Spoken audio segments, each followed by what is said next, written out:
Okay, well, welcome, ladies and gentlemen. I am really excited. It's your host for the day, Mr. David DaCosta, and I'm going live on Facebook. So I'm just about to do that now. So bear with me as I share over to Facebook and get that going. Well, I type that in again. Can I just really interrupt, David? Sorry. So when they share on Facebook, if they can remember to mute the sound on their Facebook so they don't get confused by the two different sound sources. Okay, makes sense. Thanks a lot for that. So I'm going live over there. Let's go live on Instagram as well.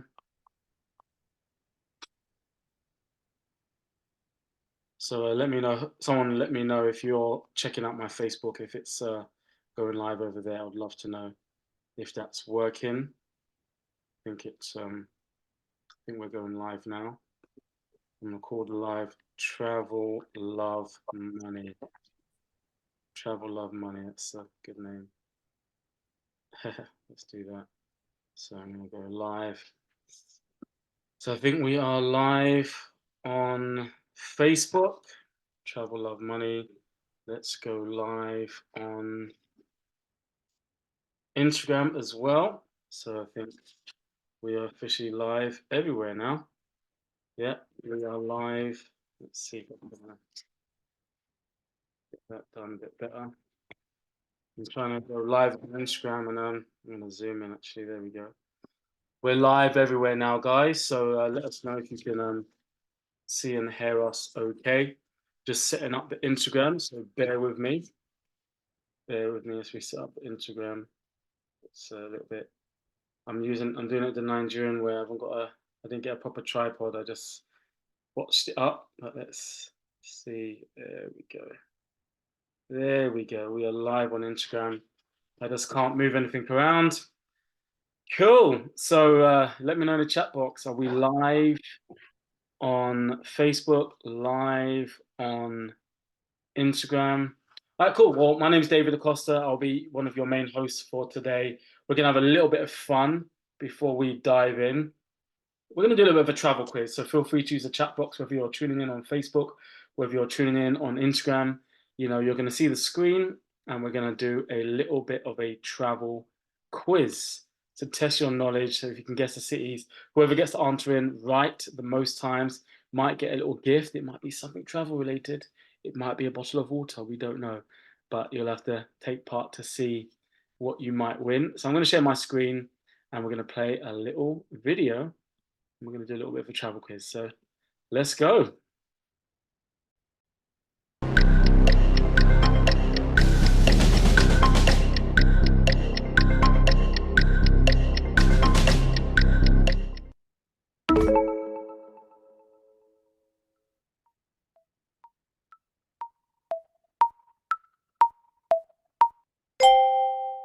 It's Kuala Lumpur. You just got to guess the city, not a country, but a city.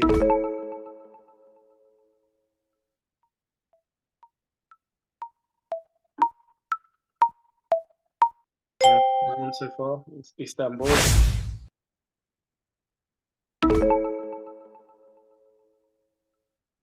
Someone's got to get this one. It's in the US.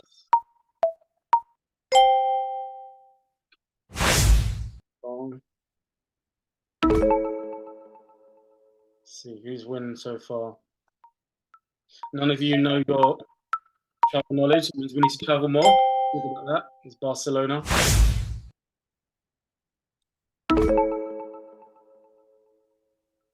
What about that one?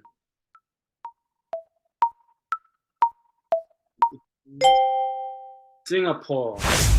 Singapore. Definitely play some soon. This one's in the US. Chicago. Better get this one. Someone has to get this one. London, of course.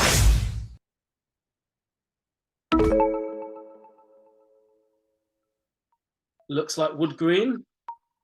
North London. Rio de Janeiro. Final one. No one's going to get this one.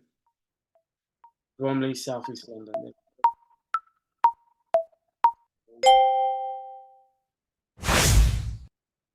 See what that one was.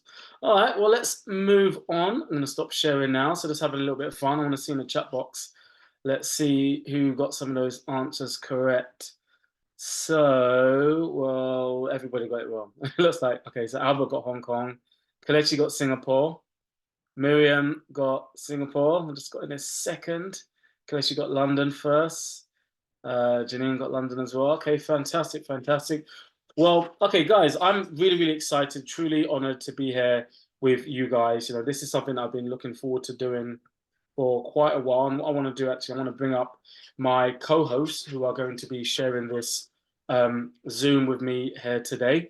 I'm going to bring up someone who is a phenomenal entrepreneur, business partner. She's a podcast host herself.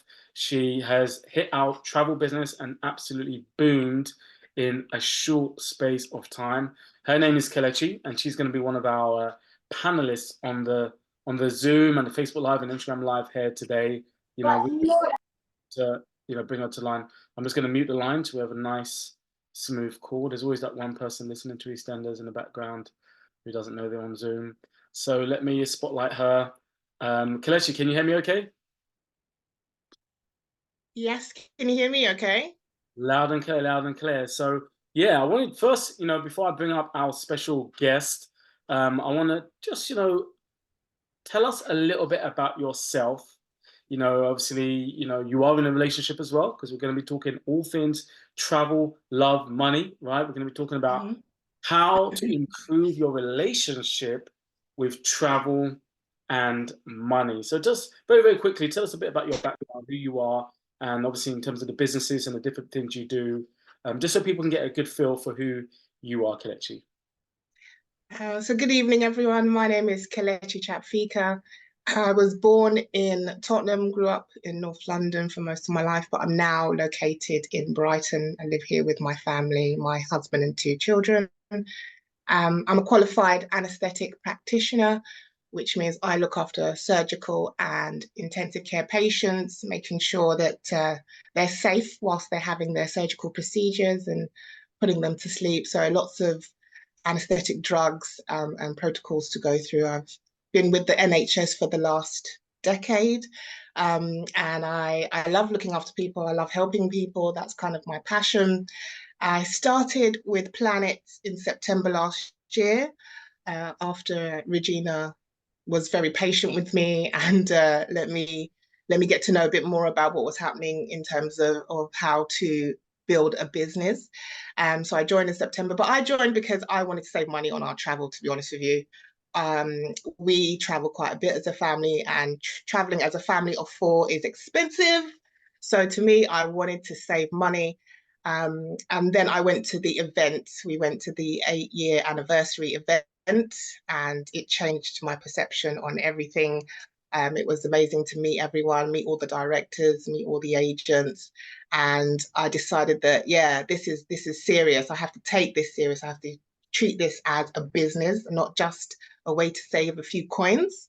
So, I started hitting the ground running. I started learning, spent a lot of time with Toby, spent a lot of time with Stephen, spent a lot of time with Regina, and began to build my business, which has grown faster than I thought it would, but it's amazing. I've set my goals and managed to achieve them. The fact that I'm able to help so many families is really an honor for me. And it's allowed me to actually step away from the NHS now. I no longer work at the NHS. I am now a freelance, as we call a locum consultant. So I decide when I want to work and where I'm going to work. And I wake up and I decide that every single day. So today I decided not to do that. And because it's half term, I can do that, which is amazing. It's giving me that freedom. And I'm going to continue to strive for that freedom for myself and also for my family. I have been married for 8 years now. We are about to celebrate our anniversary. And we have been, what I could say is, it hasn't always been great in terms of communication. In the last few years, we have decided intentionally to work on our communication. And in that, it's helped us to travel more, to see the world more, to understand what our goals are, what our dreams are. And because we've used communication, it has helped us to build our podcast, which we have, which is called Husband and Life. And we're having fun. It's like we're dating again. It's really, really fun. So that's kind of my background and my story.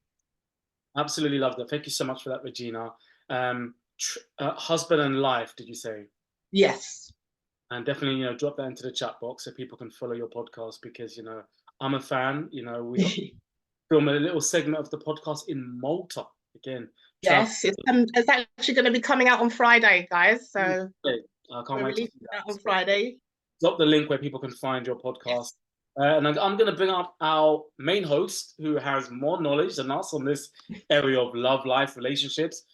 She is a phenomenal, entrepreneur. And one part of her entrepreneurship life is the fact that she is a very highly qualified relationship coach and expert. I'm not going to talk too much about what Glory does, because of course she's going to be much better than myself at explaining a bit about her background. So Glory, as one of our hosts today, who is the only relationship expert on the panel today, I would love you to very quickly break down a bit about yourself, your background, and who you are. So I'm going to pass over to our other panelist host, Glory OlaMide.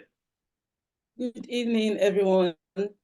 Thanks so much, Director David, for having me here tonight. I really appreciate this opportunity. Right, my name is Glory OlaMide. I have 3 children, 2 adult sons and a teen daughter. I've been married for 25 years now. Woo! And I live in Kent with my family. I am a UK trained secondary school teacher.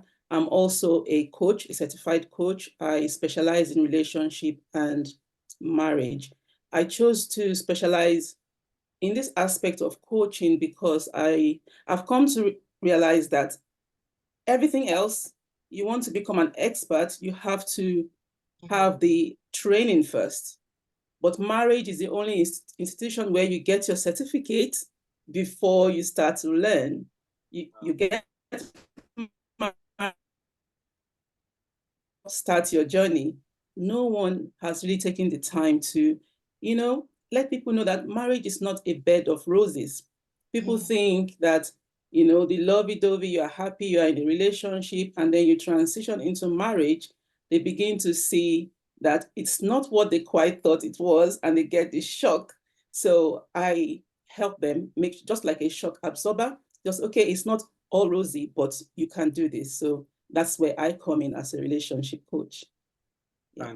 Fantastic. Well, guys, really, really excited for this panel. We do have before I introduce myself, we do have another member of the panel who, we're going to introduce a bit later on at the end.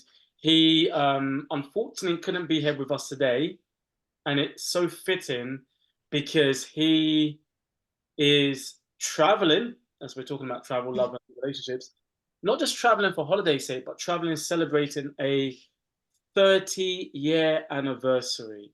His name is Stephen Deegan, and you're going to be hearing from him slightly later on. So, of course, that's amazing. So a bit about myself. I'm definitely not qualified to talk too much about relationships, as I'm newly engaged. I got engaged not too long ago, and I will be getting married. And again, we're talking about travel. I'll be getting married in Santorini very, very soon. We'll be doing my honeymoon in another nice location, not Dagenham, but somewhere else, right? And I'm new to the game, so I'm definitely going to be learning so much, spending time with one of my amazing business partners, Glory OlaMide, who is a relationship, marriage coach. So we're going to dive in. I don't want to do too much fluff and all the hype and all the introductions. We're going to dive straight in, and we are talking about how to improve your relationship with money and travel, how to improve your relationship with travel and money. Now, it's kind of like a play on words, because there's 2 sides to it. How to improve your relationship. So take that bit first. How to improve your relationship with your husband, how to improve your relationship with your wife, how to improve your relationship with your boyfriend or girlfriend What's that? using travel and money. So if you have good money, good travel, that can of course improve your relationship with your husband or your wife, your girlfriend or your boyfriend. But the other part of it, the play on words, is how to improve your relationship with travel and money. So do you have a good or bad relationship with travel? Do you have a good or bad relationship with money? So now we're not talking about your partner, we're talking about the fin of money, the fin of travel. If every time you travel, you're using an Oyster card or a bus pass, you have a bad relationship with travel. The only time you get from A to B is the Northern Line, the Bakerloo Line, the Metro train, the MARTA train. You know, you're traveling the underground, buses, trains, and coaches. You have a bad relationship with travel because you do not travel. You do not have a relationship with real travel. Because taking the underground, the Oxford Circus line and the Northern Line, that's not the travel that we're talking about here, right? And if you only spend money on bills, if you're living paycheck to paycheck and when money comes in, it's only spent on your Wi-Fi bill, your heating bill, your water bill, your council tax, rent and mortgage, if that's the only money you're really spending, then you may have a bad relationship with money. If you're not booking that all-inclusive, you know, resort for you and your family, just randomly, spontaneously, just because you want to, if you're not, you know, treating yourself to that steak that costs £70 that you know is going to be delicious, but you're looking at the price, if you're not booking that 1 hour full body Thai massage with the hot oils and the hot stones, then your relationship with money is all about just paying bills and paying for things that you don't really want to pay for anyway, and not spending money on the things that are going to make you truly internally happy. So the conversation we're starting today is how to improve your relationship with travel and money. And the first thing I'm going to do, we're going to dive straight in, like I said. One of the biggest problems in relationships is money. And again, I'm going to pass over first to Glory. And again, this is not me saying it. I'm new. I'm not even married yet. You know, I've just found my perfect partner and I'm early in the game, but I've been alive long enough to know there was times in my life when I'm making six figures in relationships. And there's times in my life where I have less than £6 in all of my accounts combined in relationships. I know how I felt on either side of that line, right? So one of the biggest problems in relationships, and it's not me, it's fact, Google it, is money. Money is one of the biggest reasons for breakups, for divorce, for affairs, for so many things that go bad in relationships. So Gloria, I want you to touch on that. Why is that? And what are some of the common traits and issues around relationships when money is involved and not money in a good way? Yeah, that's a good question. Now, as we all know, you get married, you're coming from different backgrounds, right? So one person saw their parents spend money in a different way and the other saw their family spend money differently. So they come together. Now they have to figure out how to spend money in their new home. One person might be a spender and the other a saver. So if one decides to spend and spend and spend, and the other keeps saying, no, you can't keep spending our money this way, it leads to conflict. There's tension in the home because they haven't figured out how to manage money together in the home. Now, this also leads to financial stress. They have difficulties. Now, the person who spends all this money might lead the family into debt. And then they're now trying to figure out, how are we going to get out of debt? And they start to point accusing fingers. Oh, you led us into this. You did not listen to my advice. There's no unity, you see. So this leads to conflict in lots of homes. As a relationship coach, I've seen this so many times. When couples come to me and I ask them, what's the problem? And you see one person pointing fingers at the other. They have spent all of our money. They haven't listened to me. They haven't sat down so we can budget, you know, and have our money together as a couple. We are not together. We are not united. This often causes a lot of tension in the home. The other thing is power dynamics. One person, you know, there's an imbalance in the relationship. One person feels like they are making all the money. So why should I listen to you? I'm the one making all the money anyway. I can decide how to spend it. And again, that causes tension because there is lack of communication. This happens all the time. So for couples, in order to have that unity in the home, the partnership, communication is key. Having that time to sit together and listen to your spouse. You know, you are making this money, this is what you earn. I'm making this money, this is what I earn. How do we, as a home, as a family, there's no I, it's all about we. You're together now. How are we going to manage our finances? Communication is key. You see, when couples are able to understand that, then there'll be no problems in terms of managing their finances. Yeah, and just really quickly on that, some people are single in a marriage. They're married, Yes. got the signature, they've got the, everything is documented and signed, but they're single. Their mindset is single, and I've struggled with this. Spending long periods of time single, then going into a relationship. It's hard to change out of that habit. Well, I used to do it like this, and I'm used to doing like this, and I never have to ask anyone for this. But it's always a big problem because two become one. The Bible says, husband and wife, they come together, the two become one. You are now joint, you're unified. The union of your marriage, two things becoming one. And if one person is earning more money, it's tough. It's tough both ways. Now, again, we're going to keep it very real. Men and women, there's different roles in relationships, and we're keeping it biblical. I don't know or don't care what other people do or believe. I'm a Christian, so I'm personally gonna keep it biblical. This is my Zoom link, so I get to do what I want. But yes. Right? God has appointed the man the head of the household. The woman is not a slave, a subpar servant. They are walking together as one. The man leads. Normally, the man makes more money. It's just, and I'm gonna have a little caveat to that, because I'm looking around, especially in entrepreneurship, and I'm seeing that women are really dominating. And I'm qualified to say this. I've got an organization of over 24,000 home-based entrepreneurs in the travel space. 70,000 people have come through my organization. I've seen countless thousands of men and women in business, and I can count 15 certified, serious, ambitious, hardworking men that are putting it all on the line to protect and feed and provide for their family. 15 to 20 out of nearly 70,000 from my organization. All the top income earners, all the people that are really getting that coin, making the money, are the women. So question to the men, what's going on? Because if we don't fix up soon, we're supposed to be the head of the household. God appointed us there and protect and provide. If you are not ambitious, if you are, let's just call it what it is. If there's nothing wrong with being broke, I've been there. But if you're broke and you don't know you're broke, if you're broke and you're not doing anything to fix it, it's a bit of a problem. Yeah. Nothing wrong with being broke. Nothing wrong with having no money. But if you have people dependent on you, as a man, it's a problem. I've been broke single by myself. So, okay. Being broke, living in my mum's living room, maybe not so okay. I'm a man. I'm a young, fit, healthy 20-year-old. My mum's going out there working and slaving. And I'm here in my prime doing nothing, broke, not helping my mum. That's a problem.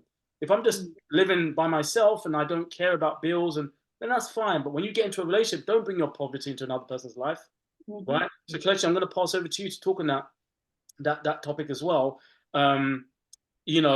Like for me, I think money really does cause a lot of conflict. And I don't know, Kelechi, if you've got any points to share on that topic as well. Have you experienced anything like that, in your life, and seen friends and family on that topic of money and what it does to relationships, the good, the bad, and ugly? When the woman earns more, the man earns more, they both earn the same, they both earn a lot, they both earn a little. What's your take on that topic? I think when it comes to money and relationships, it can be kind of like a kind of balancing act. There are times when in the beginning of our relationship, I was making more money than my husband. Well, he was my boyfriend at the time. So he was still coming up and trying to figure out where he was. There's been times where, we've had to sit down and think about, are we going to be able to afford to live here? Are we going to be able to go on this holiday? Are we going to be able to buy this car? You have to sit down and discuss these things because of the fact that one of us is not quite where we want to be. You know, when I was studying, he was making more money than me. I was a student. I went back to school. You know, I left a full-time job to go and pursue my dream to work for the NHS in terms of working as an anaesthetic practitioner. So I had to go back to school, I had to go back to college, doing night school, all sorts of things just to, you know, make sure that I was able to become a qualified healthcare practitioner. So he had to take control. He was head of the household. He took all the finances on. He took all the childcare on as well, because there was times I had to do night shifts. I had to do long placement shifts. So he took a lot of the burden on, and we discussed that before I, you know, delved into it, because of the fact that it was going to be a long-term goal. It wasn't a case of it just being a few weeks. It was years, 4 years in total, to be honest. And so from that, you know, he was able to take control of the household in terms of finances, and making sure that we had enough money to pay our bills, enough money to live a life as well, you know, because it's not just about paying your bills. It's not just about going to work, coming home, you know, sitting in front of the telly, doing nothing at the weekend because you can't afford it. We didn't want that. We still wanted to be able to sustain the lifestyle that we enjoy. So, you know, we had to sit down, look at the numbers, crunch the numbers. It was hours and hours of talks. And that's really important, you know, to know where you stand and be realistic with where you are. Look at your numbers and know that, you know, if these aren't where you want to be, if this amount of money is not what your lifestyle is allowing you to do, then you need to make some changes. You need to think about, how are you going to change that? What steps are you going to take in order to live that life that you're wanting to live, that dream life that you're wanting to live? So, you know, once I was qualified and I was able to start contributing again to the family home, then we sat down again, started talking about what our long-term goals are. What are we trying to achieve? Where do we want to be in the next 2, 3, 4, 5 years? And that's kind of what we're striving for at the moment. We talk on a regular basis, not just on the podcast, but every single day. We have a weekly meeting as husband and wife. We sit down and we talk about everything. How are you feeling this week? What happened? What was good this week? What wasn't good this week? How can I show up more for you this week? Do you need more support from me?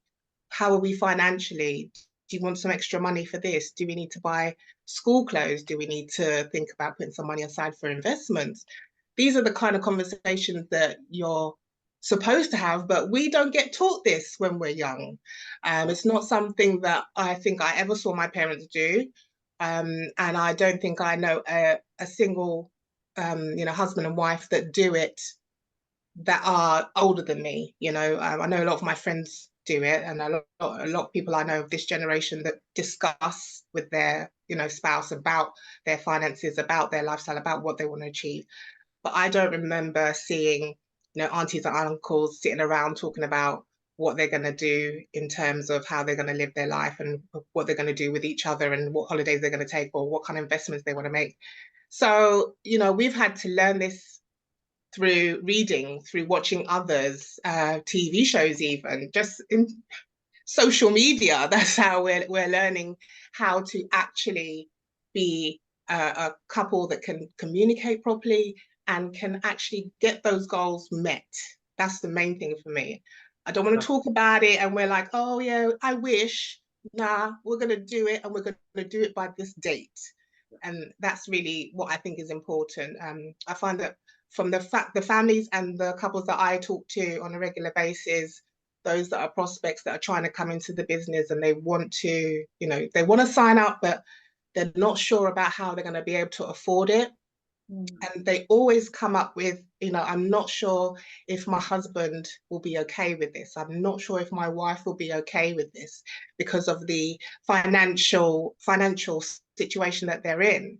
And I always say to them, I think you should focus on the financial situation in terms of how much money is going to come into your business. Don't think about what you're going to be paying. Think about the benefits of what's going to be coming to you. Visualize where you want to be. Make a plan.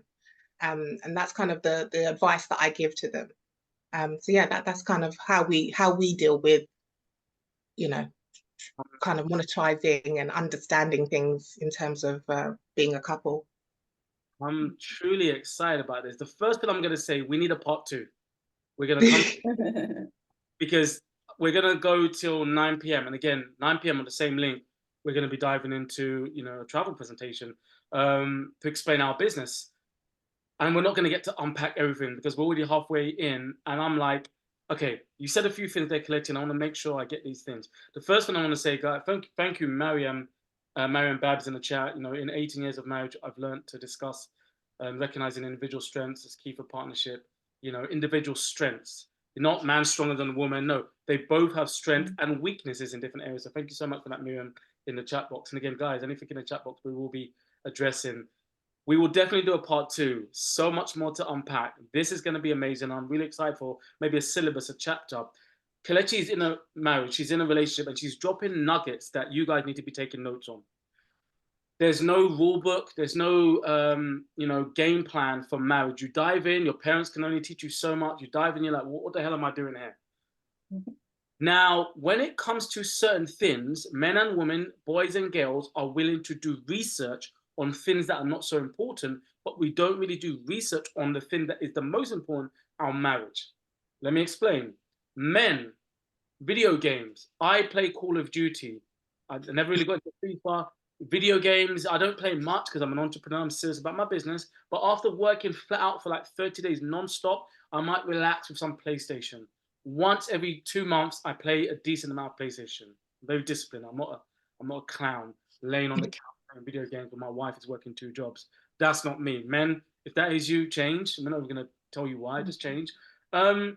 Now, there's certain levels that I struggle to get past on the video games I play. There's certain things that I struggle to do. Or if I want to download this new thing on the video game to give me more, energy, more power, whatever, I will go to YouTube and I will research, how do I get past this level?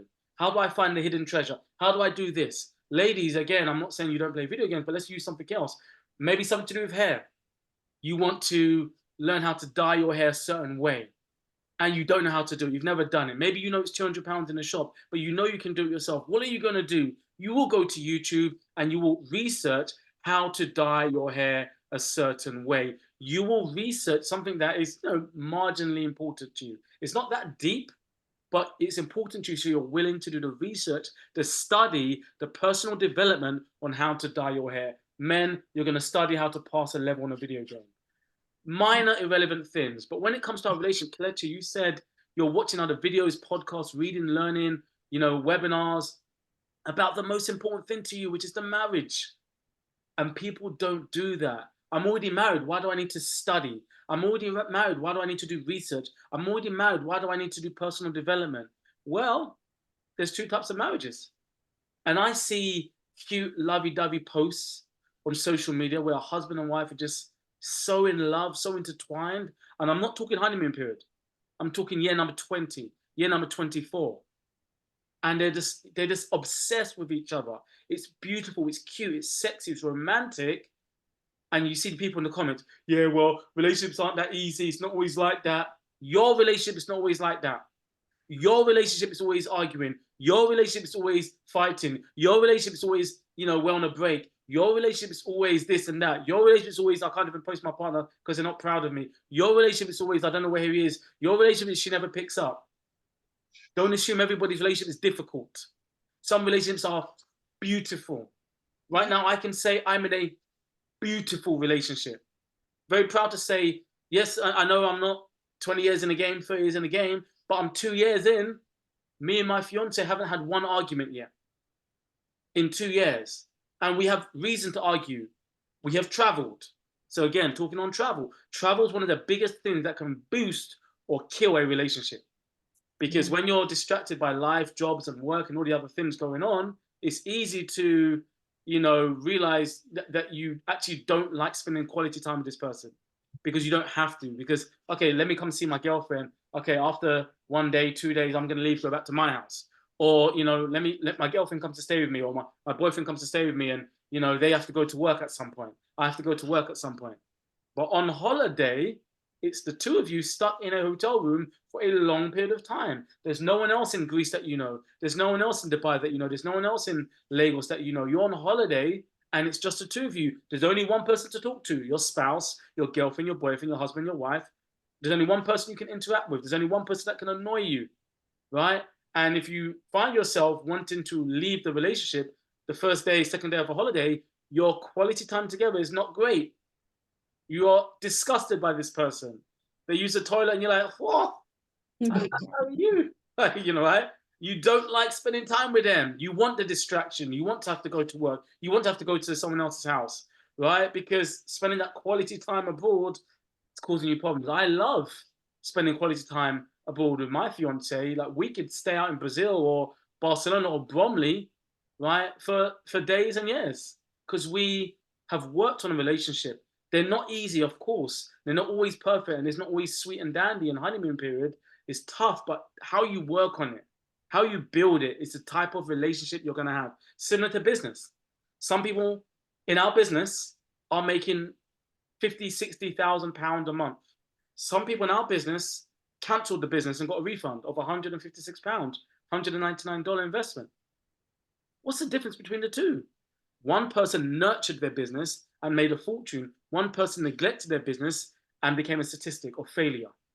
Some people nurture their marriage and become that couple that you say, wow, you guys are all over each other. You guys are so in love. Surely it's the honeymoon period. How long have you been together? 17 years? Wow. How? 34 years? Wow. How? Some people, you know, divorce straight away. I mean, look at the celebrities, the Kardashians, all these people that treat marriage as a joke. You would never bet money that some of these celebrity relationships and marriages are going to last a year. You know, Kim Kardashian, Pete Davidson. I mean, not to call them out, but I was counting down the time. Any moment now, we're going to hear about divorce. Like, was I right? I was right. It's a joke. You're not taking things seriously. The institution of marriage to some people is a joke. They don't respect it. I think, again, if you're looking for abundance, wealth, prosperity, having a good marriage is one of the most important things. Behind every good man is a good woman. The cheesy quote that we hear, you know, but two becoming one. If you look at most of the billionaires, I'm not even going to say millionaires, because some people can make millions doing silly things. Talking about the Kardashians. Most billionaires who have uber success, super success, overinflated success, most billionaires have a good, stable household, a great husband and wife relationship, you know, and they have a foundation. So, so many things to unpack here. And Kelechi, you touched on something, and I want to pass it over to Glory to touch on it, her point. We have a business, our home-based travel business, helps people to save and earn money on their travel and build up a part-time, weekly, monthly income. It's a phenomenal business. I'm not here to sell it. 9 o'clock, as we go in the next 20 minutes, we're going to share an opportunity with you guys so you can learn about it. But our business is phenomenal. It makes sense. It's not dumb. It's not a scam. It's credible. It's just amazing. It doesn't really make any sense why someone would not join it. Unless they're misinformed, they don't understand it. They think they know what it is. And the only person that shouldn't join it is someone who has no desire for legacy, no desire for wealth, no desire to make a new network of amazing people, no desire to get my suntan, right? Right? And no desire to you know, make extra income or maybe become job-free and focus on their passions. So I don't know many people that have no desire for all those things. So it's just a lack of education as to why people say no. One of the biggest problems we see is the biggest dream killers. Sometimes the people that stop your dreams, stop your blessings, stop you from succeeding, sometimes the person you share the bed with, right? I'm gonna say that again. The person you share the bed with sometimes can be the biggest dream killers.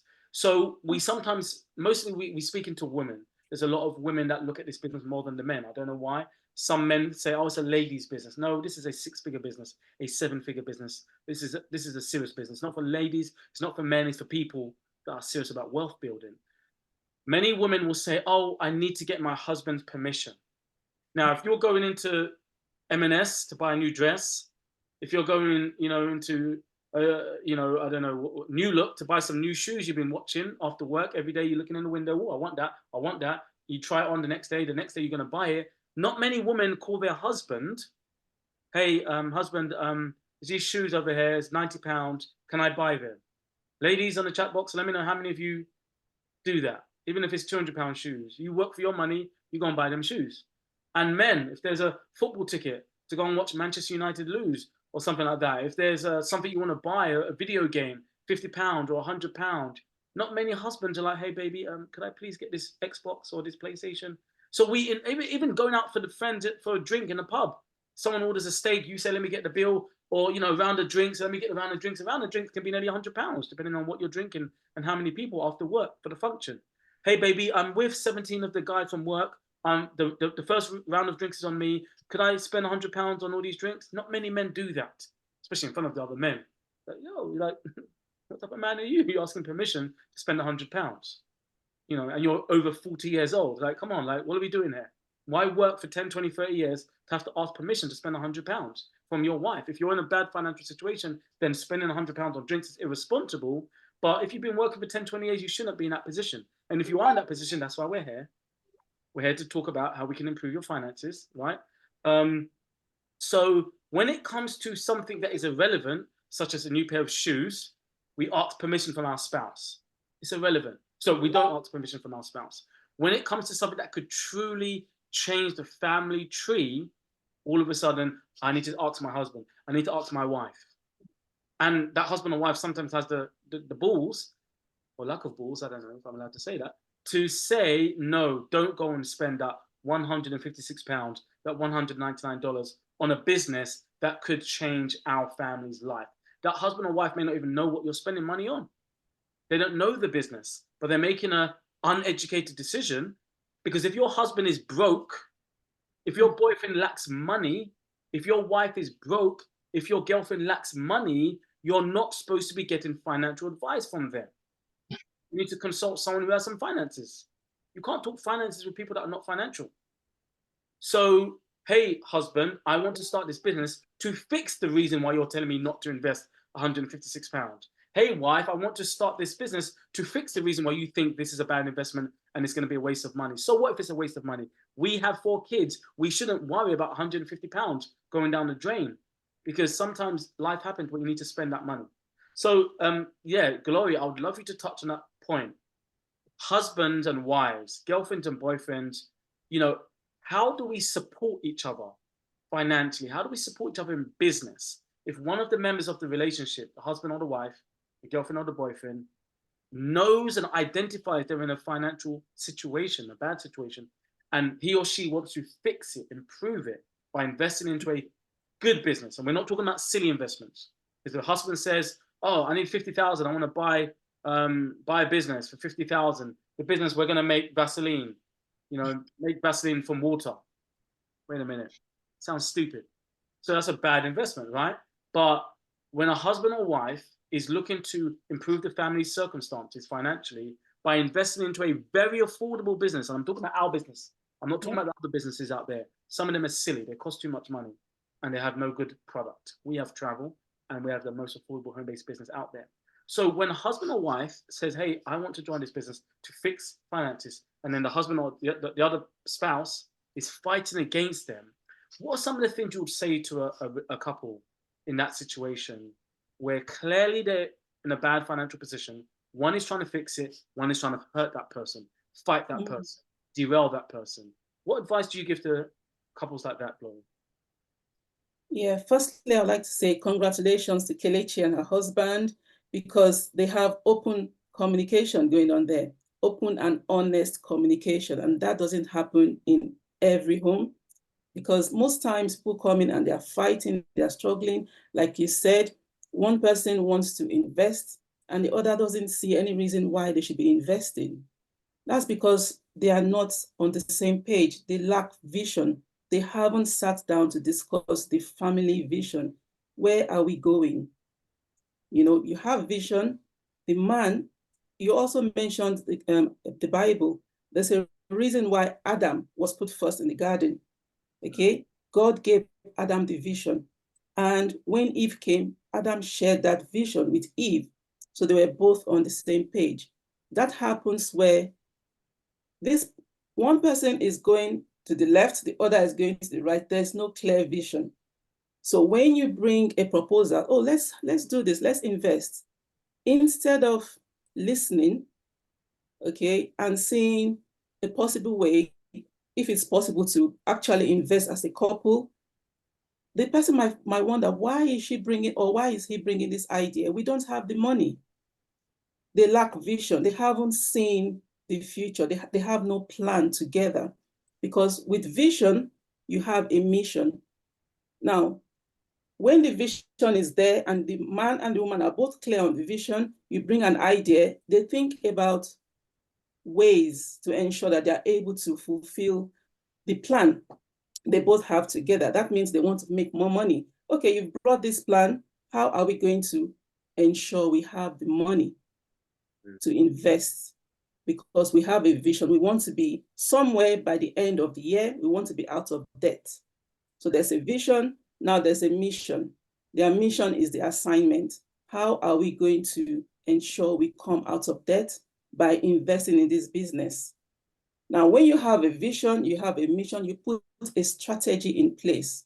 Now, they are fighting because they lack all of this.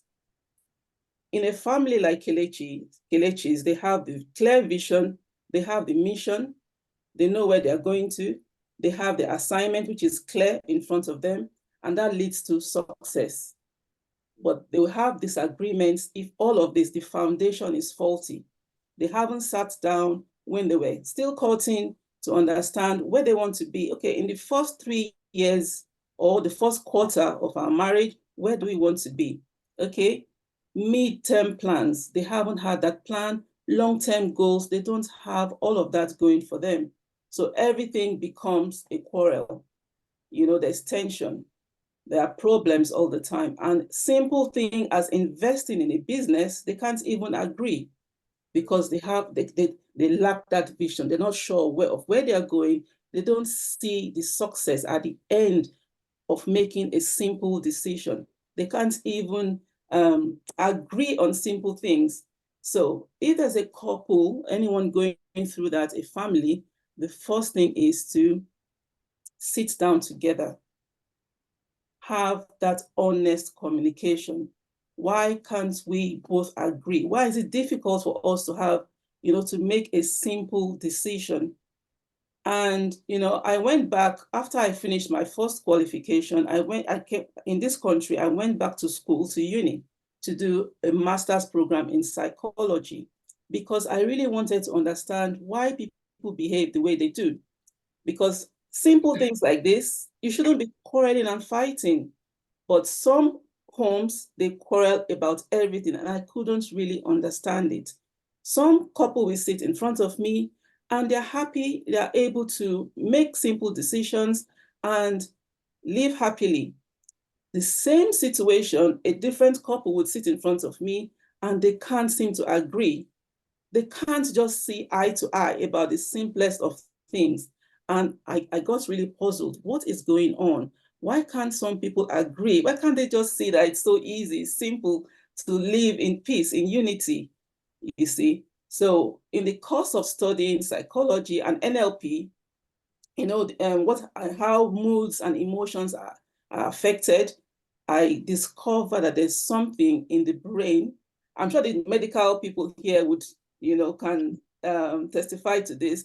It's in the brain called the amygdala.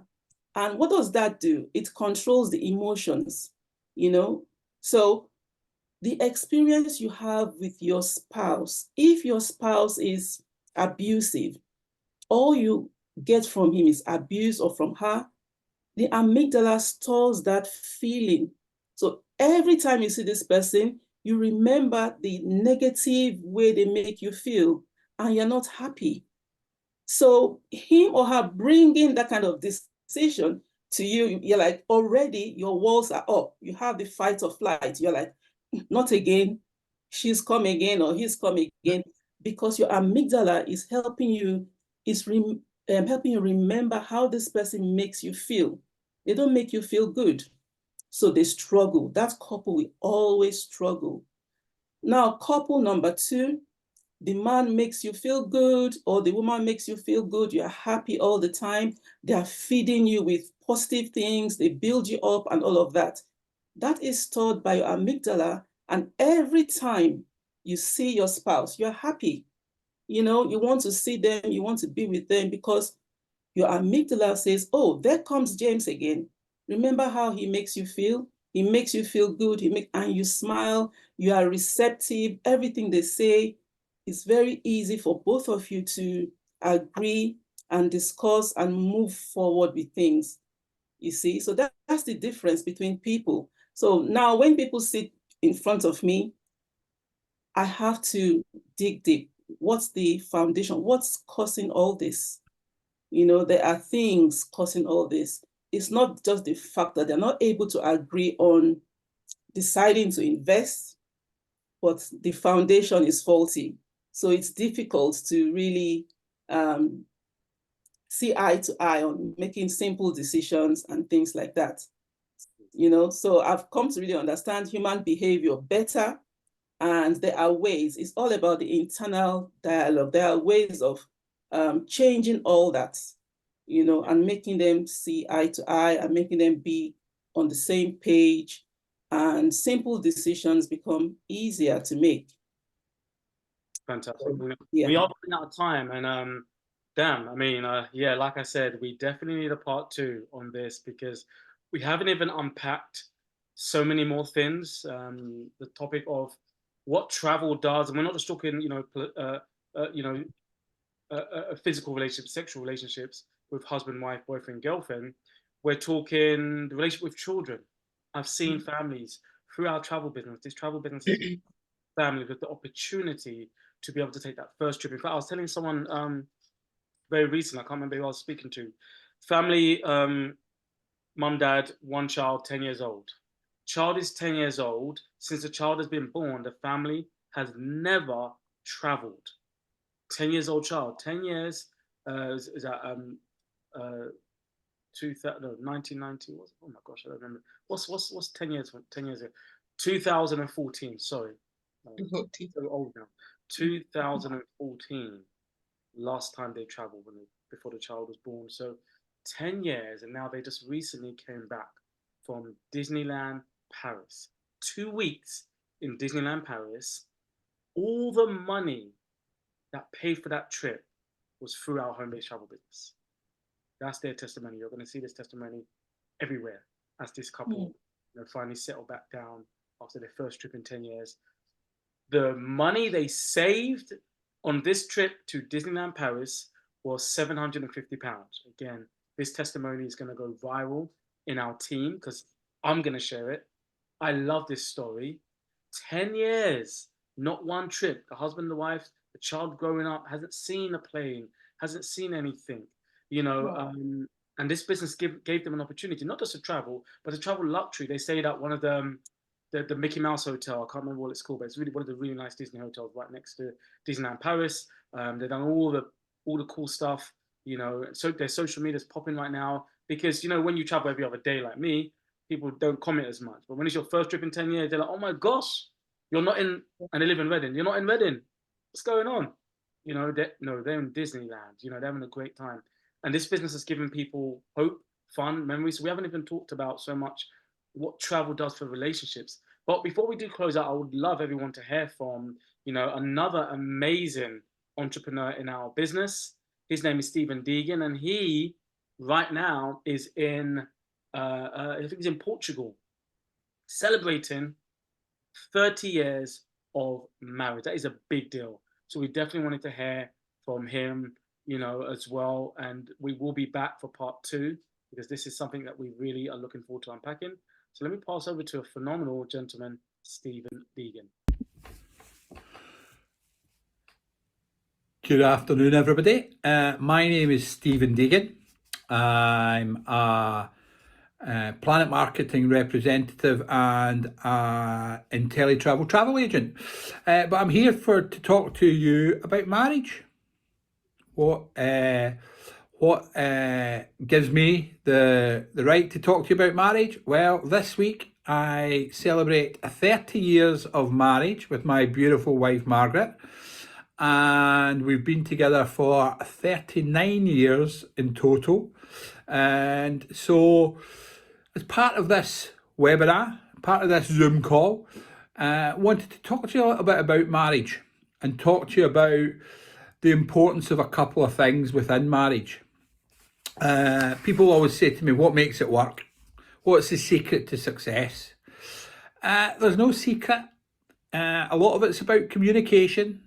And it's not about the words you say, it's about the words you hear.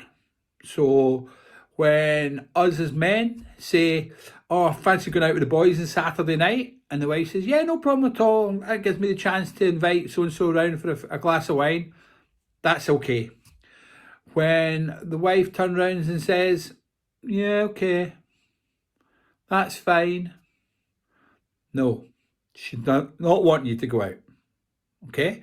It's about picking up on those things and exploring why she doesn't want to go out. Not just not going out, by the way, but having a conversation about why you don't want to go out.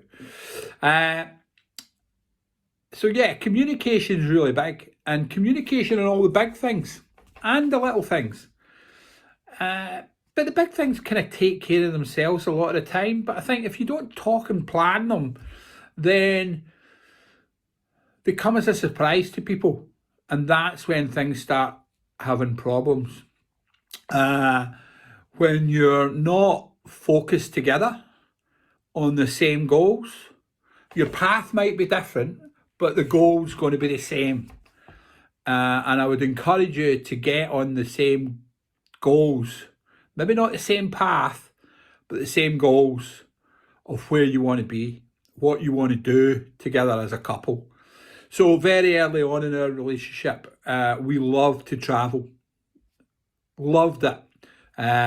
Travelled since probably 2 years into our relationship. We went on our first trip, and we've travelled ever since. And to the extent of in our mid to late 20s, made the conscious decision that actually we didn't want kids, because we like each other's company. We're both pretty selfish, if we're honest. But we also wanted to travel. And when you have children, you have to give up some stuff early on. Or should I say, you used to have to give up some stuff early on. I don't think you have to give up as much nowadays, because there's other ways. There's not just the traditional path anymore, which we're going to talk about tonight as well. But yeah, have things to look forward to as well. Definitely have things to look forward to. You know, we're going away this week on our anniversary, and we're going to Greece for the first time. We picked Greece because we've never been to Greece together. My wife's been to Greece years ago as a teenager on her own with our friends, but I've never been, so we thought it'd be a good place to explore and have an adventure. But we're already planning next year, folks. We're already planning our trips for next year, because travel definitely bonds you. Because I couldn't tell you the things that we've bought over the years, but I can tell you the experiences we've had. I can tell you about standing on the Golden Gate Bridge at San Francisco together, looking out over San Francisco. I can tell you about watching the sunrise in Barbados together. I can talk to you about standing in the presidential square in Cuba. All those experiences I've done with my wife by my side, and that's what's made it strong. And that then leads me on to spouses supporting each other. You know, a lot of the time, especially if you've got a business, people think they have to departmentalize business from life. Absolutely not. Absolutely not. If you're not both on the same page and working to the same goals, then it's a lonely life out there. And there's a lot of times that, you know, when my business has been struggling, you know, the one person that's been stood by my side the whole time is my wife, telling me that I can do it. You know, and even if you've only got that one cheerleader, that's all you need. You only need one cheerleader. And even if they're not in the business with you, even if they're not doing the business that you're doing, as long as they're cheering for you. And that's where it comes down to, you know, communication and talking about the goals. This is why I'm doing this. And where you can doing it together maybe. And there's elements that we do together all the time. And if you can make money together as a couple, then that's so much better than your money and my money. We've never had that. We've never had that. Our money goes into one kitty and we live that way. Because what's mine is my wife's and what my wife's is mine. Although not all the time. I'm only joking. I am absolutely only joking. So yeah, travel's a really great opportunity to bond and keep together, but keep that communication up at all times, and always look out for the subliminal messages that are being sent to you. Hope this helps. I hope that when you come off this call tonight, you have a better conversation with your partner, and that you have a better relationship moving forward. Thank you very much for listening. Wow, wow, wow. That was amazing to hear from a 30-year veteran of the institution of marriage. Well, with that note, we are 5 minutes past 9. We're going to be closing out. So thank you for everybody who's tuned in today. I know there's probably some people on the line right now wondering what's going on, who are here to find out about our home-based travel business. But we're about to dive in right now to find out more about our home-based travel business. We've just finished talking about your relationship with travel and money. Your relationship with travel and money. We're unpacking why relationships can be better with money and better with travel. Money does buy happiness. Let's finish on that. Money does buy happiness. I get what people mean when they say money doesn't buy happiness. They're trying to be romantic and sweet and cute and non-materialistic. They're not living in the real world. Maybe back in the days, but we live in the United Kingdom. Some of you in the US, Caribbean, it's expensive to live. If you are able to retire your mum, if you are able to retire your dad, it's not because you love them, it's because of the money you had. There's people that have retired their parents and they love their parents the same in 1994 as they do in 2024. But it's because of the money they have today through this business that's helped them to retire their parents. But nothing to do with love, it's to do with the money. If you have a child and your child is going to a bad school or they're in a bad area, bad environment, it's not because you don't love that child. It's because there's no money to put them in private school or to put them in a better environment. My big brother went to a school called Allanes in Dulwich, one of the best schools in the country at the time. I went to St. Joseph's Academy, one of the most ghetto, grimy gangster schools in Southeast London. Some of my friends got killed. Some of them are still in prison today, right? We ran around Lewisham shopping centre with big hammers to fight Forest Hill Boys and the police. We were about that gangster life. Not me, I was a good boy. And my mum's not. I was a good boy. I went to church and stuff. But, you know, and it wasn't because my parents loved my big brother more than me. It's because, you know, after paying the big tuition fees, there wasn't as much left. So, David, you go into the ghetto school, right? You know, money does buy happiness. Travel in the right relationship will flourish that relationship to a very special place. So we're going to now talk about our home-based travel business, how we are able to save and earn money on the travel we're booking anyway. So without further ado, we're going to dive into the presentation right now. If you're a guest on the line, you've been invited here by a friend, family member, comment in the chat box and let us know who's invited you. We're going to close out recording on the Zoom about this amazing topic of how to improve your relationship with travel and money. And thank you so much for everybody who's tuned in. It's been absolutely amazing. We're going to take a quick 20-second break and then dive into our travel presentation. And if this cuts off right here and you're interested in finding out more about our travel business, get back to the person who sent this podcast to you about improving your relationship with travel money and ask them to send you the video about our home-based travel business if it sounds like something that might be beneficial to you. Do not miss out on this information. Thank you so much, ladies and gentlemen, and we hope you have a great evening and a great night.